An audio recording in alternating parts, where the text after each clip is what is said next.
और द्वैत के सिद्धांत को मानने वालों ने अपने सिद्धांत को ज्यादा ढंग से प्रतिपादित किया। यानी जिन्होंने ये कहा कि माया और ब्रह्म अलग अलग हैं, इस बात को अधिकतर विद्वानों ने स्वीकार किया। और परसेंटेज के हिसाब से कहें तो ये परसेंटेज 90% है, 10% है। 10% का कि अलग अलग नहीं है, और 90% शास्त्रकारों ने वेदों से लगाकर आज तक इस बात को कहा कि माया अलग है, ब्रह्म अलग है। और माया व्याप्त होती है ब्रह्म पर भी, क्योंकि ब्रह्म किसी शरीर में स्थित है, ब्रह्म अलग खड़ा नहीं हो सकता। वह ब्रह्म जब शरीर में स्थित है तो वह शरीर उस माया से व्याप्त होता है। जब मैं सुख अनुभव करता हूं तो ब्रह्म अनुभव नहीं कर रहा है, मैं अनुभव कर रहा हूं। मैं जो कि मेरा शरीर है, मैं गर्मी महसूस कर रहा हूं, मैं सर्दी महसूस कर रहा हूं, मैं प्रसन्न हो रहा हूं, मैं उदास हो रहा हूं, क्योंकि ब्रह्म तो निर्विकार है, निर्लिप्त है, निर्विचार है, उसके ऊपर न किसी प्रकार का प्रभाव पड़ता है, वह एक अलग चीज है। इसलिए गुरु और शिष्य भी अपने आप में द्वैत हैं। शिष्य की एक मर्यादा है, गुरु की एक मर्यादा है। गुरु एक तत्वबोध है, शिष्य भी एक तत्वबोध है, या यूं कहा जाए कि गुरु का एक अंशीभूत स्वरूप है। जो गुरु अपने आप में पूर्ण है, उसका एक घटक, एक चिंतन, एक कण शिष्य है। मगर शिष्य अपनी क्रियाओं के माध्यम से, अपने चिंतन के माध्यम से, अपने विचारों के माध्यम से गुरु की ओर बराबर बढ़ता हुआ उसमें पूर्णतः लीन हो सकता है, और लीन होकर के अद्वैत बन सकता है। क्योंकि शिष्य की अपनी एक स्थिति है, क्योंकि जीवन का जो आनंद शिष्य में है वह गुरु में नहीं है। जो चिंतन शिष्य कर सकता है वह गुरु नहीं कर सकता है। गुरु एक मर्यादा में बंधा हुआ है, उस मर्यादा के बाहर गुरु नहीं जा सकता। मगर शिष्य के सामने दोनों रास्ते खुले हैं, क्योंकि उसको चलने का एक रास्ता, गुरु एक स्थिर है, खड़ा हो गया है, और गुरु खड़ा हो गया है उस ब्रह्म को पूर्णतः आत्मसात करके, क्योंकि वह स्वयं ब्रह्म स्वरूप है, गुरु नहीं रहा, गुरु स्वयं ब्रह्म बन गया। जब ब्रह्म बन गया तब उसके लिए शरीर, माया, मोह, ऐश, आराम, भोग, विलास एक अन्य साधन बन गए, जो कि उस पर व्याप्त नहीं होते, प्रभाव डालते हैं, व्याप्त नहीं होते। वह दुख आने पर भी दुखी नहीं होता, सहज भाव से लेता है। प्रसन्न आने पर भी खिलखिलाता एकदम से उछलता नहीं है, सहज भाव से लेता है। ठीक है, दुख आ गया तो ठीक है, सुख आ गया तो ठीक है, अगर शाम को हलवा में मिठाई मिल गई तो ठीक है, यदि सूखे टुकड़े मिल गए तो ठीक है। अगर ऐसा चिंतन उसके मानस में सहज रूप में है तो वह गुरु है। तो गुरु की लिमिटेशन, क्योंकि गुरु अपने ज्ञान के माध्यम से बढ़ता बढ़ता उस ब्रह्म तक पहुंच गया है जहां निर्विकार है, किसी प्रकार का विकार नहीं है।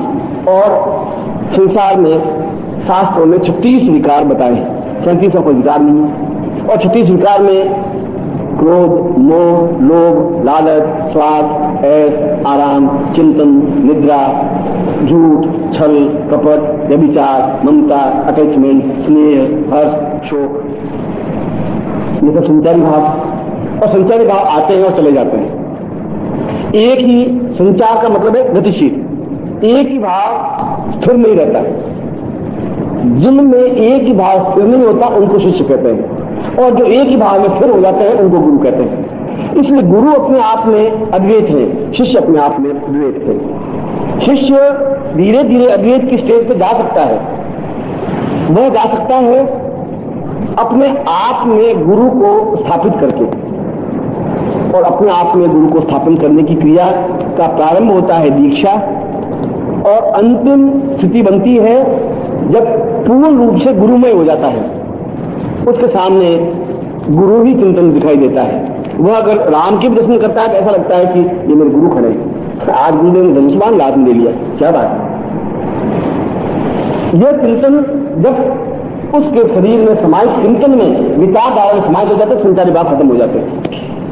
क्योंकि जब तुलसीदास वृंदावन गए और वृंदावन में जाकर के उन्होंने कृष्ण के दर्शन किए, तो उन्होंने कहा कि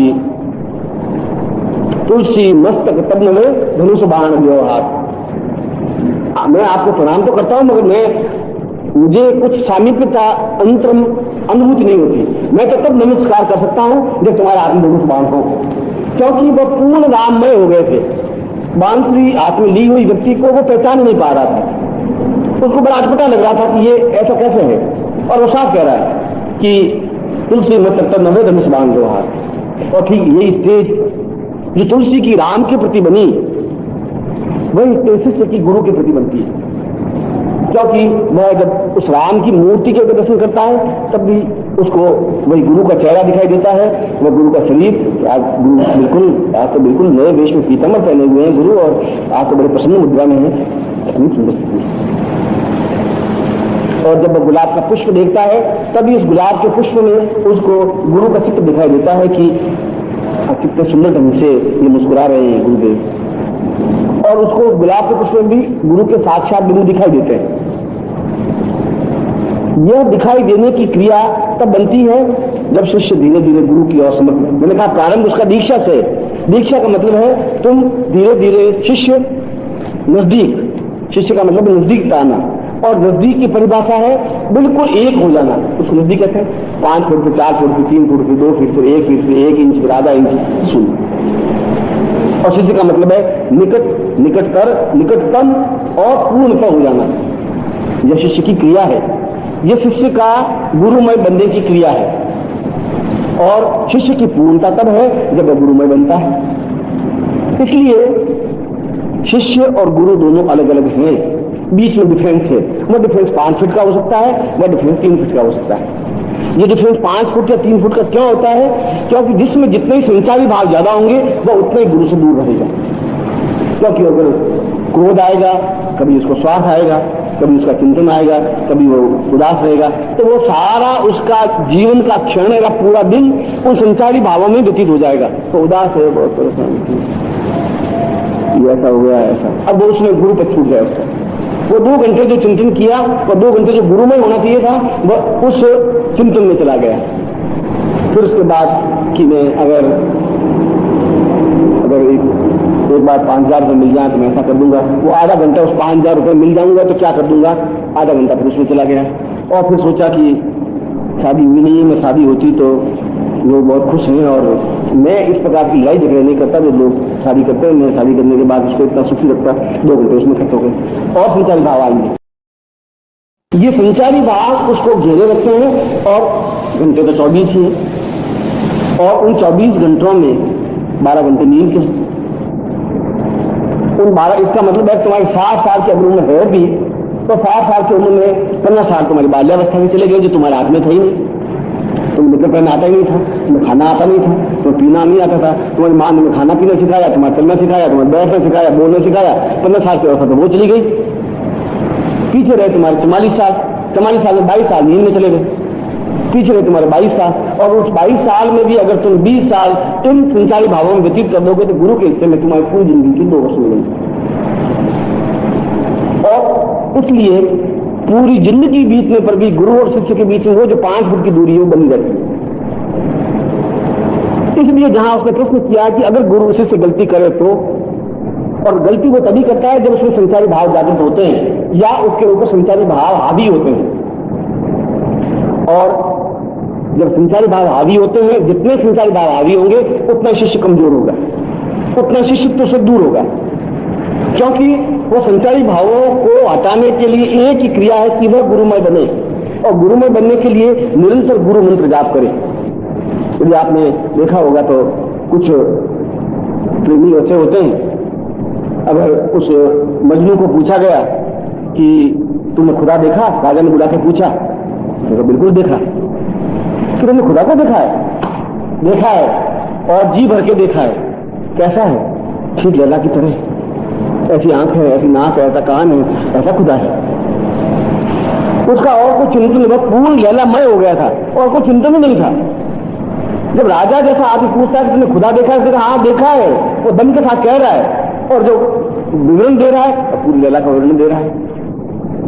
और यदि आप किसी प्रेमी को, अगर आप शुरू में जो कच्चा प्यार जिसको कहते हैं, उसको आंखों में हरदम वो एक ही सूट तस्वीर घूमती रहती है कि जैसी है, उसके चेहरा गुलाब की तरह मुस्कुराता हुआ है, आंखें हिरनी की तरह है, वो सारी गाय भैंस बकरी हिरनी और वो सारी उस शरीर में जोड़ देता है। मारी शरीर रहता ही नहीं, उस नारी शरीर में फूल पौधे पत्तियां गुलाब और चमेली और केवड़ा मोगरा और सांप की तरह लट और खंजर की तरह आंखें और फलदार की तरह ओठ और वो सब पेड़ पक्षी पशु बना करके खड़ा कर देता अपने सामने।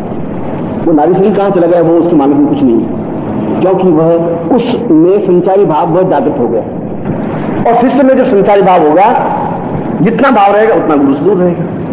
इसलिए मैंने कहा पूरी जीवन भर भी वो 5 फुट की दूरी बनी रह सकती है, और यदि चाहे तो 6 महीने में भी वह गुरु के चरणों में पहुंच सकता है।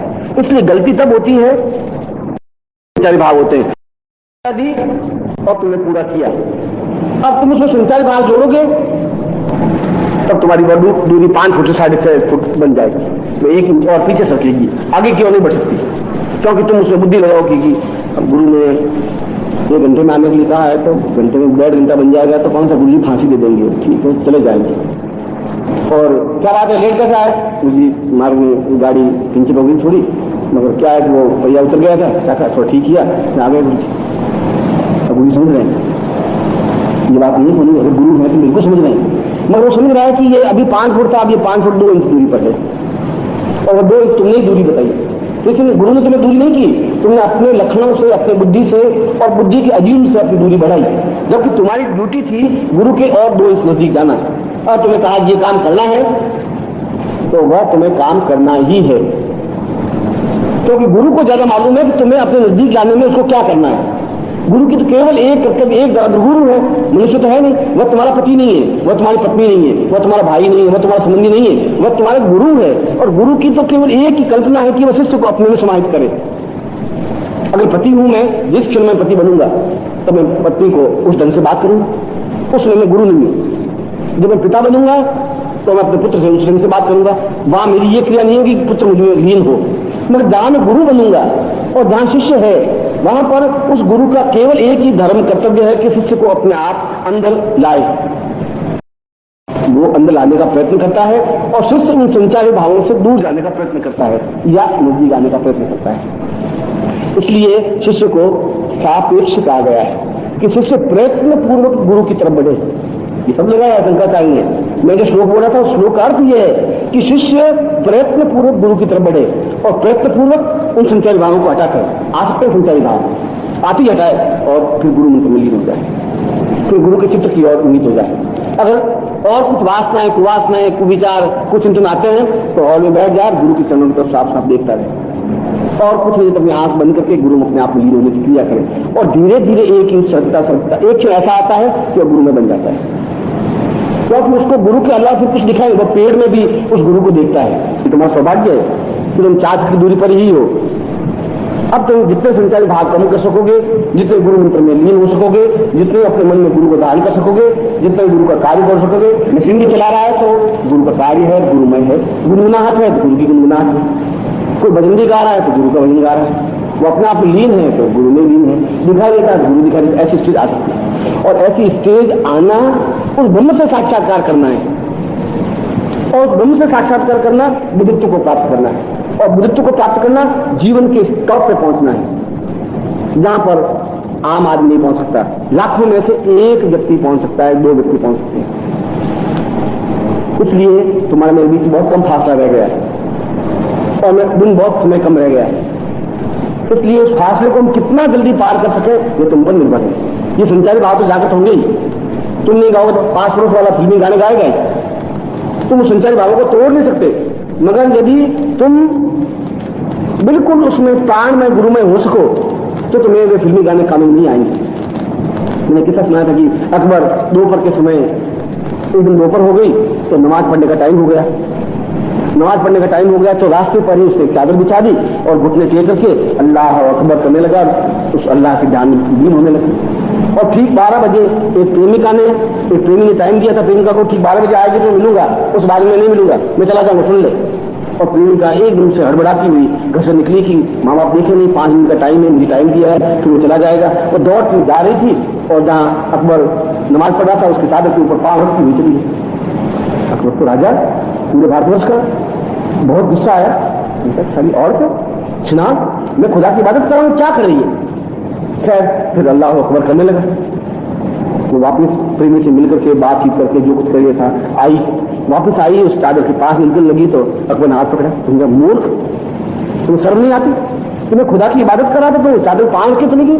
तुम्हें खुदा की बात कर रहे थे, तुम्हें कैसे मालूम पड़ा कि मैं आई? तुम्हें कैसे मालूम पड़ा कि मैं चादर पांव रखा? तुम्हें कैसे मालूम पड़ा कि मैं गई? मुझे तुम दिखाई नहीं दिए, मुझे चादर दिखाई दी, मुझे तो प्रेमी दिखाई दे रहा था, आपको दिखाई नहीं दे रहा था। तुम्हें तो भगवान शायद मुझे मैं दिखाई दे रही थी या चादर दिखाई दे रही थी, क्योंकि वह प्रेमी मैं हो गई थी, वह गुरु के पास, ईश्वर के पास था ही नहीं। उसको चादर और जाती हुई उसको पांव सब दिखाई दिया, तो वो ढोंग था।